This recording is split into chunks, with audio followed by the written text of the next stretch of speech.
All right, welcome back. We got episode 2 finally for you guys. I apologize for the delay. My goal in this project was to produce about one podcast a month. So we're over that 1 month mark since the first episode. But another goal of mine in this project was to do the interviews in person. Something very important to me. I think you get a lot more out of a guest when they're sitting across the table from you and you can read them. You can pick out their body language. It just makes for a better conversation. So with that comes the difficulty in arranging getting the person to my house. So it took a little bit. My guest today is Mr. Sean Sokolowski. I've known him for a while. We grew up pretty close to one another without knowing each other. And then once we got into the fire service, we met each other. And he's a busy dude. And so getting him here was a little tough, but we finally made it work. He came off shift this morning, and we may or may not have had some refreshments post-shift and just talk some fireman stuff. He's a great leader in local fire training, which I think is very important. And one of the main goals of this podcast, again, was just to connect people. And he's a great person to be connected to. So please, if you get something out of this, tell somebody about it, share the episode, and reach out to Sean. He's very humble. He's very willing to help. And overall, just a good dude. We have a lot in common. We both like going to fires, and we like teaching people about the things that we learn from going to fires. So without further ado, here is episode number 2. All right, so welcome, episode number 2, Eastside Fireman's Chat. I have with me Sean Sokolowski from, where do you want to be from? We'll go with the city of Butler. City of Butler, all right. But where else are you working? City of McKeesport part-time, and then an instructor for BC3. Yeah, nice, man.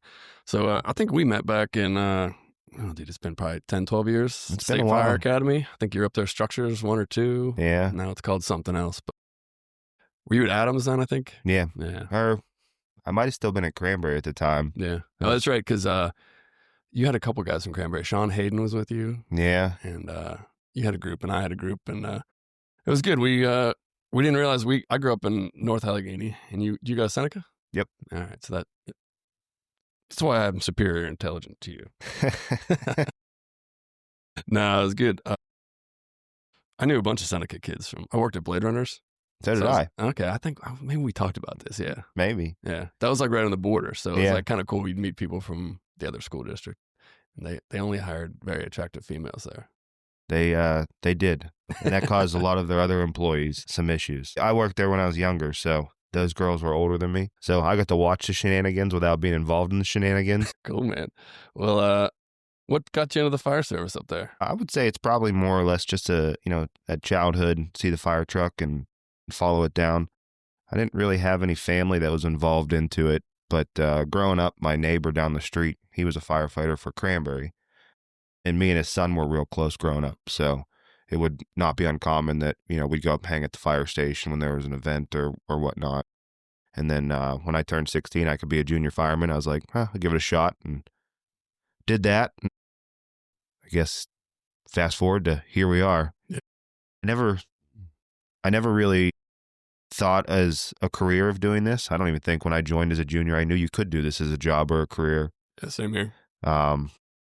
My focus when I was a kid was always to, go work construction. That's what my uncle kind of got me into, and run equipment. And that changed one day whenever I saw McKeesport posted an ad. They were hiring part-time, and I was like, all right, I'll give it a shot, and took the test. They were hiring 2 people, and I got a letter in the mail saying, thanks for testing. You're on the list, but you're not one of the ones we hired. And I was like, man. So kept going back to working construction. And like 2 weeks later, I got a phone call from the fire chief, and I was number 3 on the list, and they need to hire another one. So that was August 2015. Okay.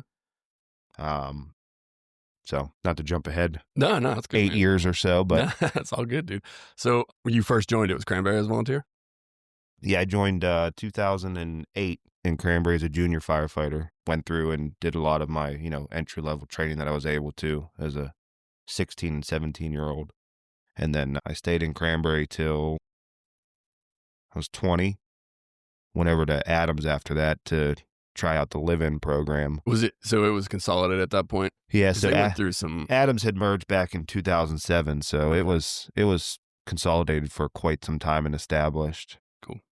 Who kind of led that consolidation? Do you remember? I mean, obviously it was before your time, but Mark Reiger, Jeff Libator, Jimmy Ellis had his hand in it, Bill Hayes. Because that was what, Mars and Valencia? It was in Mars and Valencia. I'm sure there's others that I'm forgetting. There was a lot of people. Essentially, they took 2 fire departments and obviously merged together. But because at the time, dude, that was the first of that. It was thing. It was pretty substantial, and it's not a small area to merge either.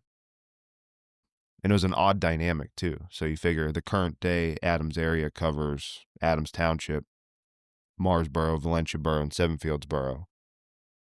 And that's like super booming area too. I mean, where that was 10, 15 years ago, I got an uncle who lives up there, and he used to be able to get from his house to 79 in like 5-10 minutes. Now it's like a 20-minute commute with all those lights and all the development. You got the lights, the construction. They're doing a giant road widening project on 228 from Route 8 the whole way into Cranberry. And then because that section's still just 2 lanes. Yeah, so pretty much from the firehouse out to Route 8 is at its 4 lanes. They're getting ready to open up the last little section that they're working on. But it spurred a lot of development along the roadway. We're getting a Chick-fil-A, so that's cool. 2 Chick-fil-A's on 228.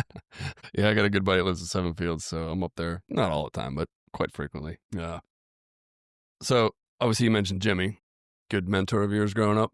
Yeah, Jimmy was definitely one of the big ones. I can't even tell you when or how I met Jimmy. Obviously, it was at a fire training event. It was somewhere. Yeah. I met him when I was still at Cranberry when I was younger. The farthest back memory I can remember with Jimmy was the Fool's Burn they did over at La Roche. Yeah. And, I mean, it was a great training, great opportunity. Yeah. And we just had an absolute blast at that training. And it was kind of from that point forward that I can recall, like, always going to him for stuff. And I wasn't even a member of the department he was in. Yeah.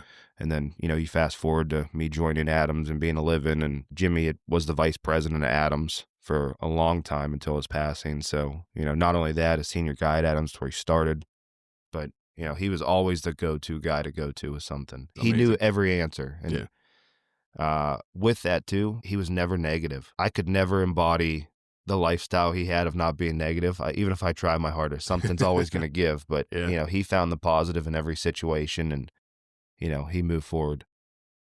I got a similar story. That picture over there, I got a couple years on you. That was my first SBS in 2004. And I didn't know him at the time either, but he's an instructor. And just like you said, everything about him was amazing. And then fast forward to me getting hired, and then I became an instructor. And I remember it really hit me one day. He came to teach a forcible entry class. And they were like, hey, do you want to help Jimmy teach? Me? What am I going to help him with, right? Like, he knows everything about this. So I kind of just stood there. But he was always good. Like, he was just super humble, good dude to look up to. So we got that. Funny Jimmy story, forcible entry.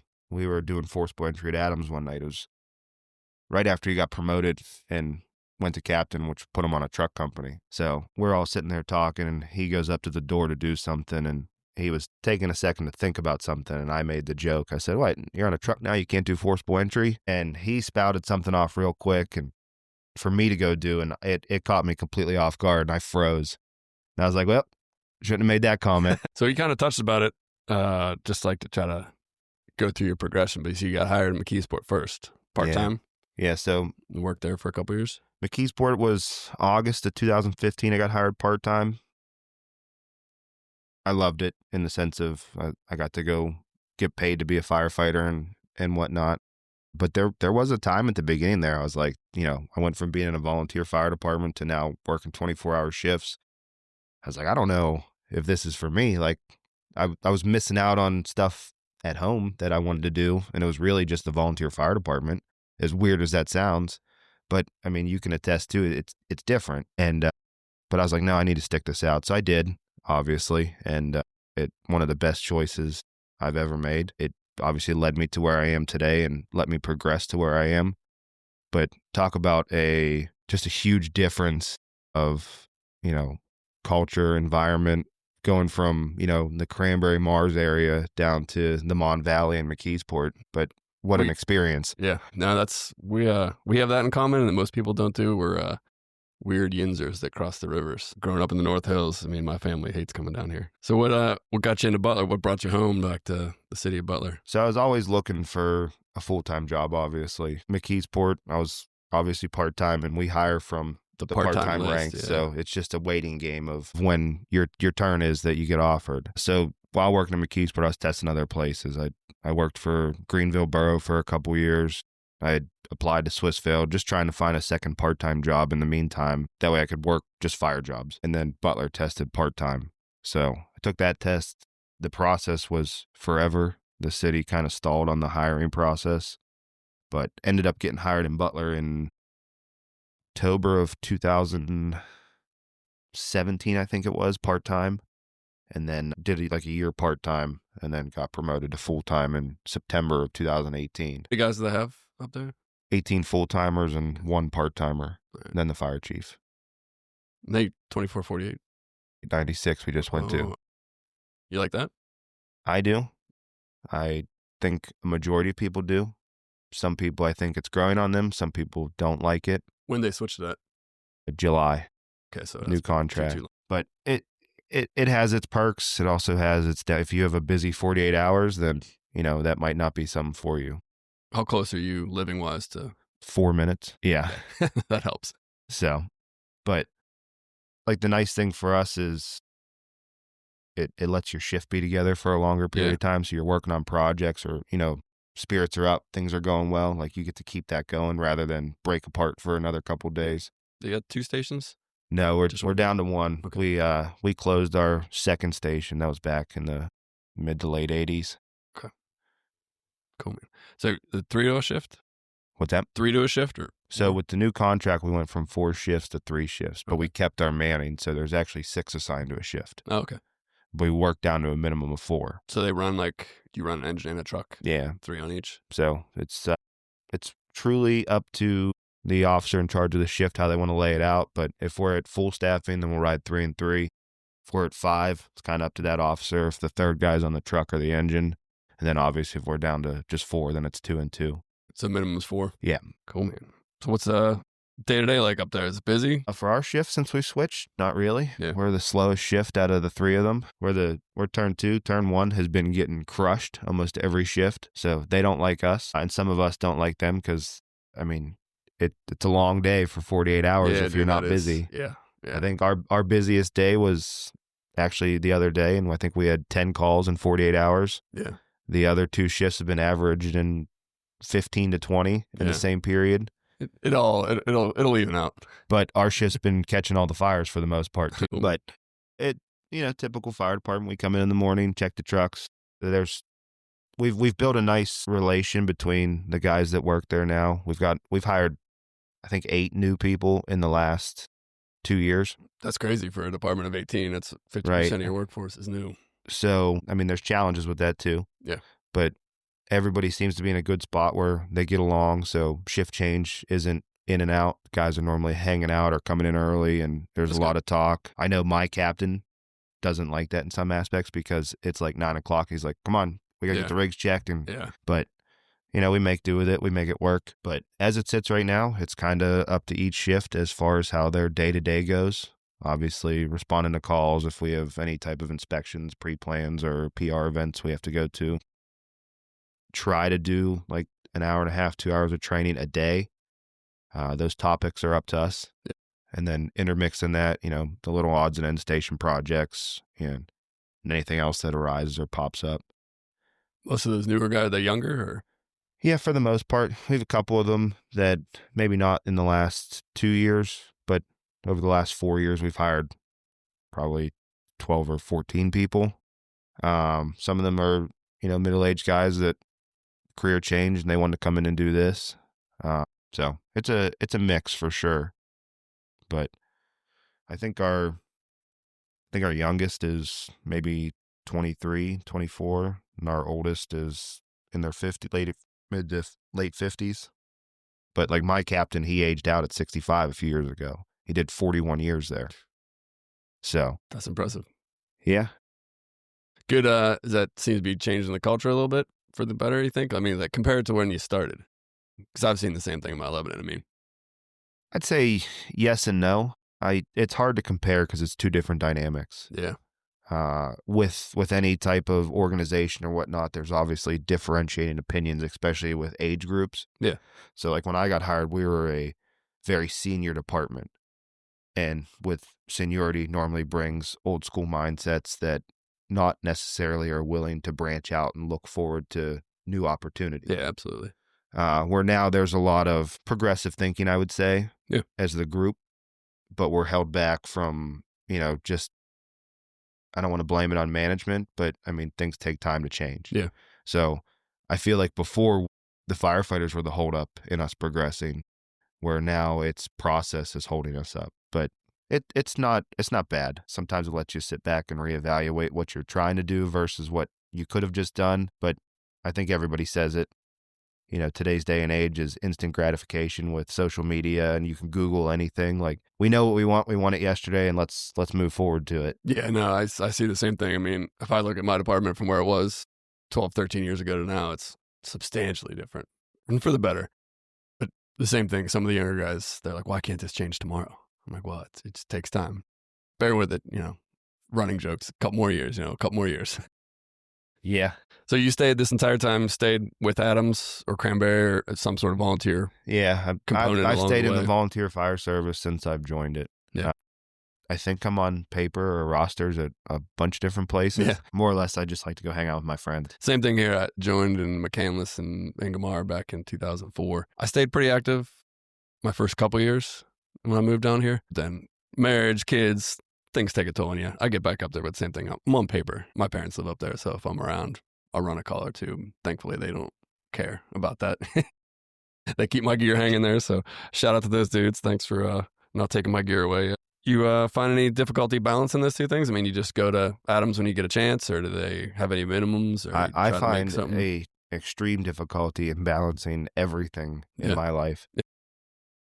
Just for example, for those of you listening, it took Sean and I about 3 months to get this sit down together. You caught me in between 2 vacations. I'm busy. I like to be busy. Yeah. I'm not the type of person to sit at home, and that's not everybody. My girlfriend, she's a trooper. She enjoys to relax sometimes, and obviously wants to go do a lot of things of us together, but working 2 jobs, teaching.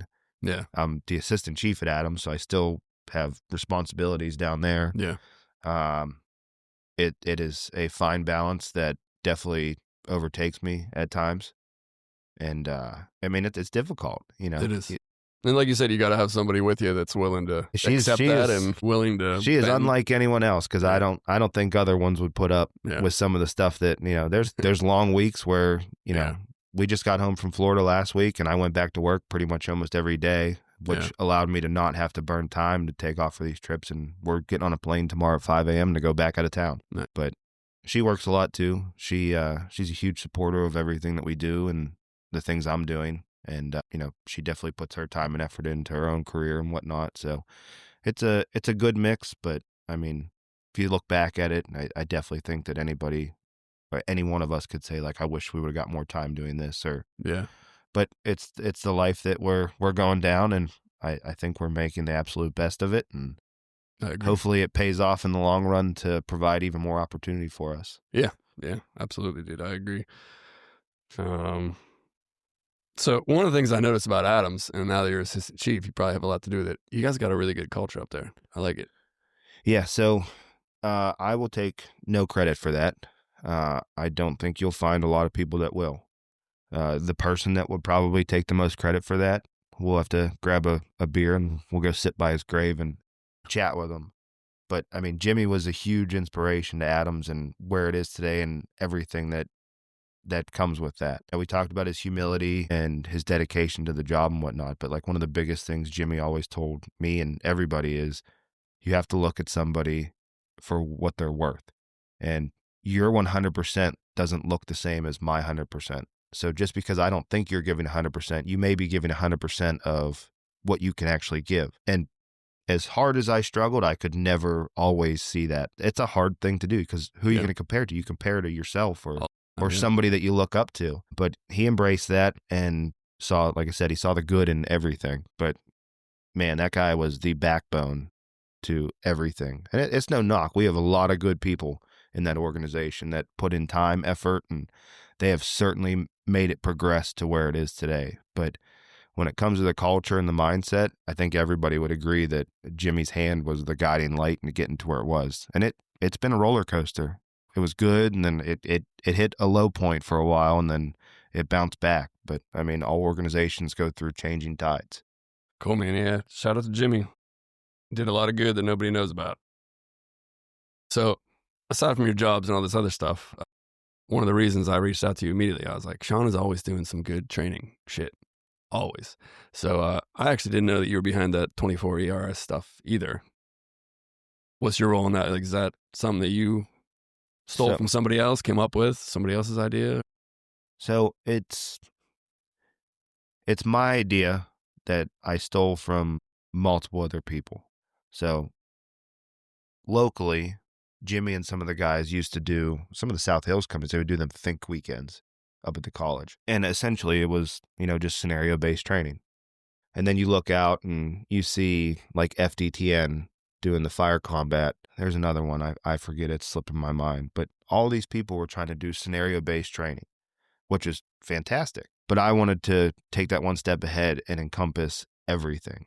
FDTN's really about firefighting. Yeah. The think weekends were about firefighting, but nobody was adding in all the other stuff we respond to, at least that I knew of. If there was, then I'd love to talk to him because I got ideas to ask. Yeah. So sitting there thinking about it the one day, and I talked to Jimmy about it because he was still alive whenever this first started. And we kind of come up with a game plan for it. And then the hardest thing is logistics. Where do you do that at to make it work? So you do it at Cranberry, right? Yeah. So Cranberry has the absolute best setup to do this. The fire station sits on 19. It's all township roadway right behind them into the public works, the dog park, the fire training facility. Yeah. So I went to Scott Garing, the chief over at Cranberry, and was like, hey, I got an idea. Do you want to do this? And he's like, sure. So we come up with the first one, and the first one was just Cranberry. It was 2 engines, a ladder truck, and a rescue. And we did it for 24 hours. It was mainly just at the fire training facility, which is still a huge amount of space. But they would go down and just hang out at the fire station like any other day they were staffing. And we had the computers set up top, and we can get into their alerting system. So you can set the alerting system off and dispatch across it. And we would send them to different calls, building fires, vehicle accidents, vehicle fires. And it went really well. It's a long 24 hours. It's not 24 hours. It's like 30 hours. Yeah. But then we just kept building off of it. And then we started expanding it and opening it up to more people. Figured that was 4 rigs. And the one we just did in the spring here, that was 12 rigs. There was like 70 some students. That's awesome. And they did 111 scenarios between all of them. Wow. But we stay in service during it too. Yeah. So obviously if you're coming up from Jefferson Hills, you're not responding back. But like the area that we're in, we stay in service. But the unique thing is it might not be Cranberry's engine going to a fire alarm in Cranberry. 2 years ago when we did it, we had a fire in Treesdale dispatch, which is in Adams area, working fire. So everyone left for that during it. Yeah. So we sent the home companies to that, and in the middle of that, Cranberry got a fire alarm at a hotel, which ended up being, I think, like Aetna. There was like 3 out of town companies went to this fire alarm, but so it provides exposure to those people too. They get to respond in an area that they're not used to responding in. Yeah, that's awesome. But it is a huge endeavor. Aside from the 60 to 70 students, there's another 30 to 40 staff members that make this all happen. Yeah. Between building scenarios, managing them, and just having everything set up. Yeah. But it's definitely a great time. Everybody, I think, walks away with something good. Oh, absolutely. You can't walk away from something like that without it. We were talking quickly off the air before we started recording, but people have questions about it. People want to, maybe expand that, do it in their area. The best way to do it, right, is to talk to you. Yeah, so we've had a handful of groups try to do some variation of it. Nobody's gone out and done the whole 24 hours yet. They've done like a daylight version or like an afternoon into the evening. And I think that everybody that's done it this far forward has figured out that it might not be as easy as you it's a lot of work, see the finished product that we put out, which is fine. Like, we're happy as can be that people are just, branching out and trying to do more training and provide more opportunity. But if you got questions, we're always here. We're more than willing to work with anybody and help them out. I know Westmoreland's planning on doing one next year, and the guy that's leading that, they've reached out multiple times. Yeah. So, Like you said, you need help with it. So if you're trying to learn about it, come on up and help, right? See what it's like, go through it. And I think that's awesome, man. So you have everybody like stay on site up there for 24 hours? yep. So the schedule kind of runs, all the apparatus and the students arrive like 6:30 down at Cranberry Station. And it's a burn class at the end of the day because we are doing live fire. So they get in, they get their apparatus assignments, they figure out where they're sleeping. We used to call them their room assignments, but there's so many people that there's not rooms. People are literally putting cots and air mattresses in hallways. And then there's a huge group meeting up at the training facility shortly after that. And we do like a morning brief, the building walkthroughs to meet the requirements for the burn and just go over everything. And then we send them back down. And then 9:00 is the official time where we start. That doesn't mean that's when something's dispatched. And they just go about their days. And, they clean the station up. They do their rig checks for the day, hang out. They're encouraged to do some training just down sitting at the station. And it runs 9 a.m. to 9 a.m. the next day at just dispatching scenarios. Normally have like a team of 3 to 4 actual dispatchers that they set up their little console and whatnot and take turns, and it works real well. That sounds like a lot of logistics. It is. And, there's a lot of it that is hard to kind of push out to other people to help with just because, it's document writing. Yeah.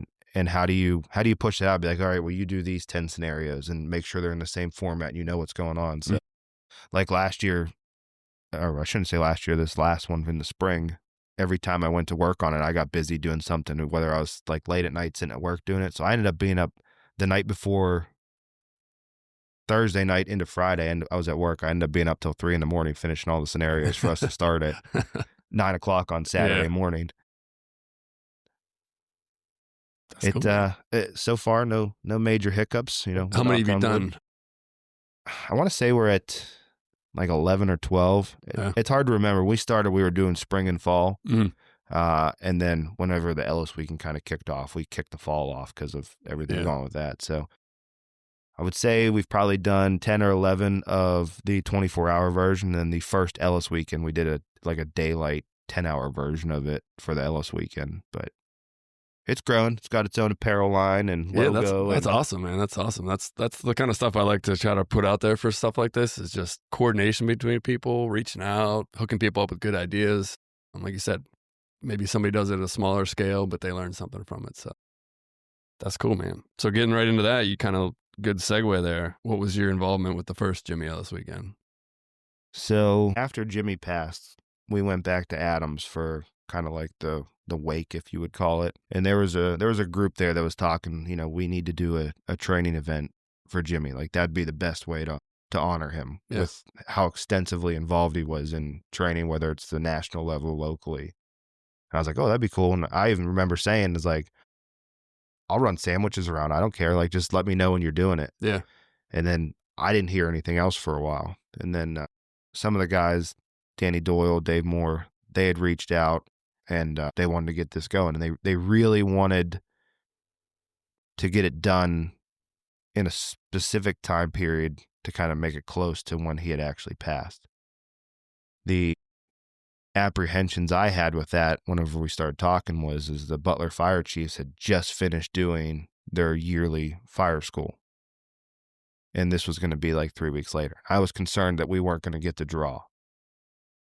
But they were determined with the dates to do it, which they were absolutely right. We needed to. So the first one, it was a lower enrollment than I think anybody could have hoped for, but it is what it is. We still met the goals. We got to do training in honor of Jimmy. We had people together, and it was still a good weekend. But after that weekend, we sat down and I said, why don't we merge these two? Said instead of the Chiefs doing a weekend, the Ellis Foundation doing a weekend, let's make one big weekend. It doesn't have to be either's name. We'll name it after Jimmy. And, it's just held by these two organizations. And there was definitely some skeptical people about it. They were concerned. Yeah. I was concerned, but you never know until you try it. So everybody agreed to it. And so the second Jimmy Ellis training weekend, which would have been last year, went off with, pretty good hit. Had some really good instructors come out, some awesome sponsors. There was 200 and some firefighters over the weekend. Yeah, no, we sent some people up, and I think, like you said, that first one, even though the enrollment was low, I think people heard about it, and they heard of, like, I mean, some of the people you brought in were, I mean, these people don't come to Butler normally, right? Right. I mean, Jimmy had a lot of good influence, and people knew him. So once that first one happened, it was like, oh, there's some big dudes there. Like, there's some really good training, and I think people that came to that first one probably had a lot of good stuff to say about it. I mean, I know the people that we sent just this last year came back with like just all these ideas about stuff, you know? Yeah, so we get asked that a lot too. Now, same thing with the 24-hour training. People are like, hey, can you come talk to us? We want to do a training conference. We want to do this. Like, how did you get this? How are you successful? And I tell everybody, like, this has nothing to do with us being successful. We took a very unfortunate event, and that led us down a pathway that allowed us to be successful. If Jimmy didn't have the connections and, you know, the reputation he did, we wouldn't have half the things we have right now, nor would people be supporting this. And it's nothing against them, but you should see some of these people that sponsor, you know, some of these large corporate companies that are sponsoring these events. You should see the requests they get on a yearly basis to do something. And they got to pick and choose which ones are best. And all the ones that support us and sponsor us, you know, they all have a connection to Jimmy in some way or another. And it's him. He's the reason why this is successful still in his passing. The name carries on. Yeah. It's only going to get bigger, man. I think I feel for you almost a little bit in the back to the logistics. Like, that's got to be a lot of undertaking. I mean, we sat down and I had been texting you back and forth about doing this podcast, and it got to the point where I was like, hey, how about we just wait until after the Ellis weekend? Because I could tell you were a little overwhelmed. Yeah, so I mean, just like the 24-hour training, it is a lot of logistics, and there's a pretty substantial team that has a hand in one way or another. And as we keep going forward year after year, and it kind of gets established as far as there's a lot of repetition, obviously. Yeah. We have to get sponsors, so Gotta get that's the easy. hotels, You know, the hotel. So it's easier to kind of push that off on other people, and they know exactly what needs to get done. So as we move forward and it gets bigger, it actually kind of gets almost easier to manage. But the hotel's been great too. Dealing with their staff, like, now they know. They were skeptical the first year too. Yeah. They'd never done a fire training event. And then after the first year happened, they were ecstatic. Their staff loves all the people that participate and come in. Yeah, you got a fire truck in the lobby? Yeah. And was this the first year you did like the social events with it? No, we did those last year too. So the Okay. social events have been the same both years so far. Okay. Good turnouts for those? Yes. Part of it is the camaraderie and just hanging out with some people. I mean, we normally get more compliments on the social events than the training. The social events are good because we unfortunately normally see Sunday there's a decline in people who show up to class that are registered. But to each their own. If you're getting out of it what you want to get out of it, then even better. Anything big for next year? The same? Looking not probably the same, but probably the same format. We'll be getting ready here to put out kind of like the call for instructors. Our timeline's normally like right now we're in rest mode. That's why I go on vacation in September. So put the call to instructors out. We'll get our instructors and select classes here at the beginning of the year. Registration will go back out sometime in February, and then we'll work our way through. Man, well, what do you do? You mentioned vacations. What do you do outside the job to kind of get your mind? You're between the two jobs and the volunteers, and your life is fire the majority of the time. What do you do outside of fire? Before September hit, nothing. Everything that some way or another stemmed from the job or these training events. September hit, and then we had planned a few trips. So just got back from Marco Island last week, and then we're heading down to Charleston, South Carolina tomorrow morning. Got to go down for a friend's bachelor party. Extended the trip out a little bit, taking her with me. Got her set up at a nice hotel we saw the last time we were down there, and I'll run back and forth between the two events. So, like, thinking big picture stuff, since you've been a member of the fire service, there's obviously, especially part-time jobs and full-time jobs, there's always some bullshit and some drama. Still enjoying it? I love the job, and I get asked that question from people I work with. You know, like anywhere, you deal with it at work too. There's times you walk in, you're like, nope. Yeah. I want to just walk right back out.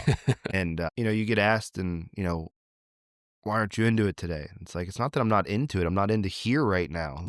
I don't do all these other things I do because I'm not into this. It's just the current situation that's going on, or, the dynamic. It's not jiving with me. It's not clicking. And I think that as organizations, as leaders and whatnot, we need to take a step back. And I think the higher you go up in leadership, the less it is about you. And I don't think people embrace that too much. That's You know, good. That's a good point. my opportunity as a lieutenant is not to just keep pushing my ideas on all the guys below me. It's to give them a voice and try to fight for what they want as a group. And the less I think of myself, I mean, if our ideas are on the same page, even better. I'm fighting for what I want too. But, there's definitely been things at work that, can we do this?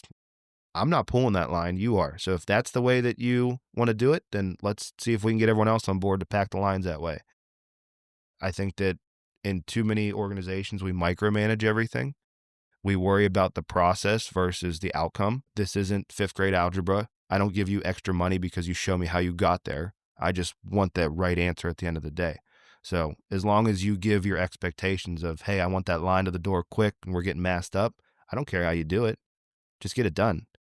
But you see too often that people in leadership roles, they want to tell you, well, you have to step your left foot first, then your right foot, and then kneel with your right knee first. Then, pull your left strap on your top of your mat. Yeah. We don't need that. We have smart people. We hired them for a reason, or we let them join this organization for a reason. Let them do it their way that they're most proficient and comfortable doing it. Yeah. As long as they're giving you the result you're looking for. Yeah.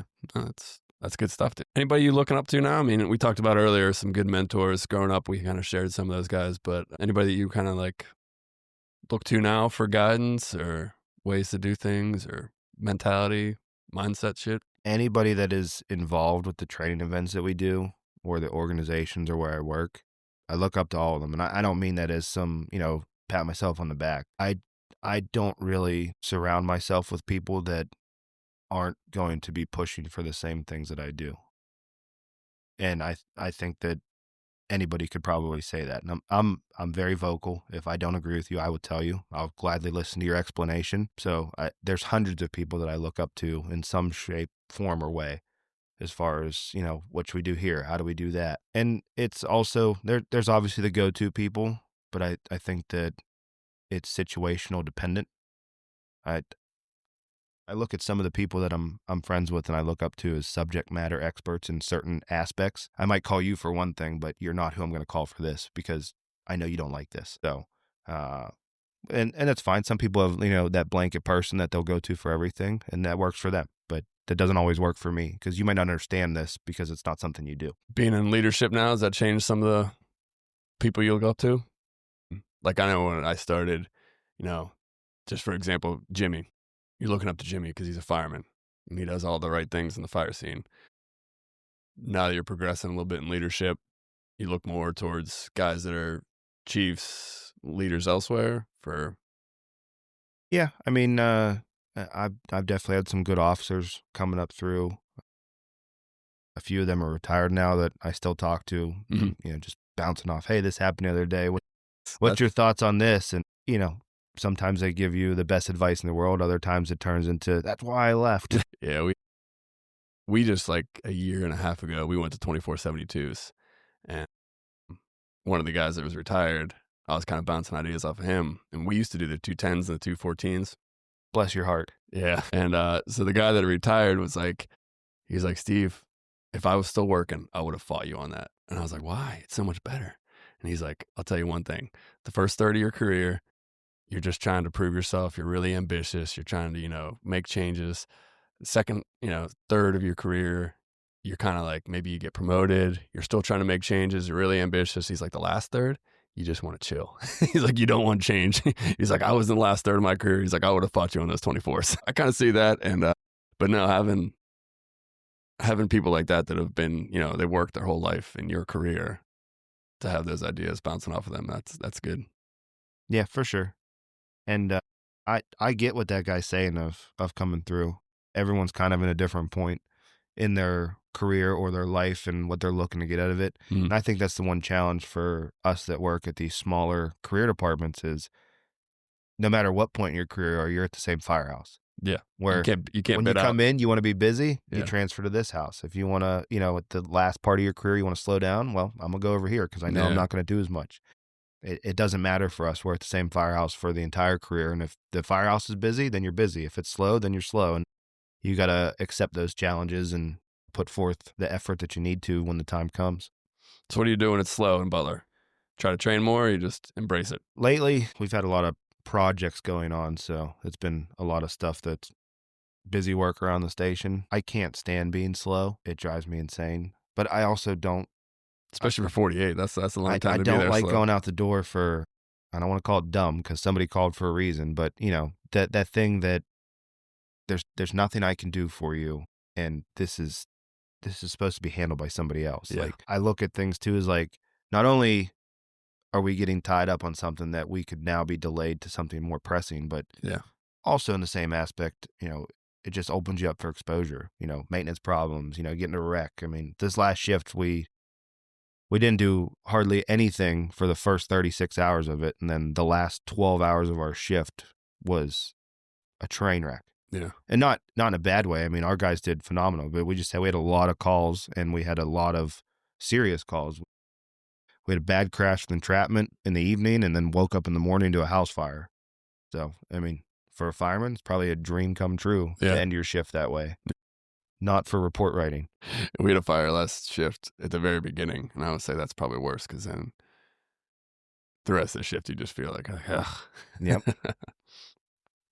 Cool, man. We'll end it with the same question I asked my first guest, but what's the best piece of advice you've ever received? Could be fire service, could be life. I'd probably have to go with what I already said Jimmy said. Every individual's 100% may look different than yours. It just matters that they're giving their 100%. Yeah. And I will preface and say that I struggle to embrace what he said with that in 100% all times. Yeah. But I try to. It's difficult for me, but man, he did it all the time. Yeah. And I see the positive effects that he had on not only our organization, but just everyone that he was around.